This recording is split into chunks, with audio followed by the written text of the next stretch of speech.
Let's get to our star of the night here. Every day here on the Morning Run, we look back at the previous day since we last saw you and try to determine who was the star of that day in the last 24 hours.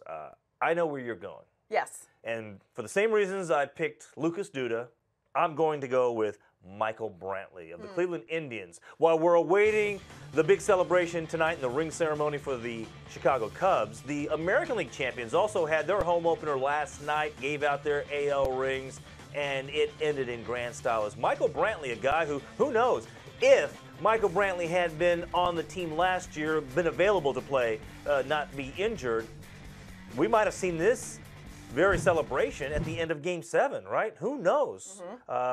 He's one of the reasons why the Indians are so highly thought of this year, because he's back as well as some of the other pitchers who were down last year. It's really amazing when you look back at what Terry Francona was able to do to stitch together a pitching staff. You know, it was bad enough, and then Trevor Bauer has the drone injury on top of that, right, in the postseason. So it's amazing that they were able to go to Game 7 and extra innings in Game 7, and still, with all the injuries and all the issues, they still nearly won the World Series. Right. Yeah, we'll talk to Danny Graves a little bit later in the show and get his take on exactly what the addition of Michael Brantley this season will mean to that Indians ball club, because I think it could be pretty big. But what do I know? Graves is the expert, so we'll ask him.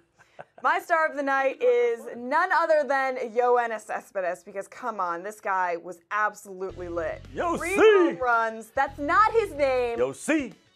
No. Hey, David Ross, our Tyler Jacobs, our 120 Sports crew.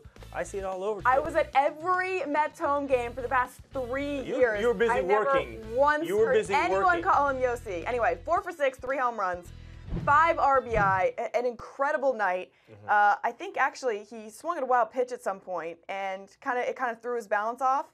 And then like the next 3 at bats, he just was cranking home runs out. A nice slow home run trot. Just admiring his work there, which I like. Your perspective. Some people had issues with it. Yeah, if you have an issue with it, don't give up the home run. Yeah.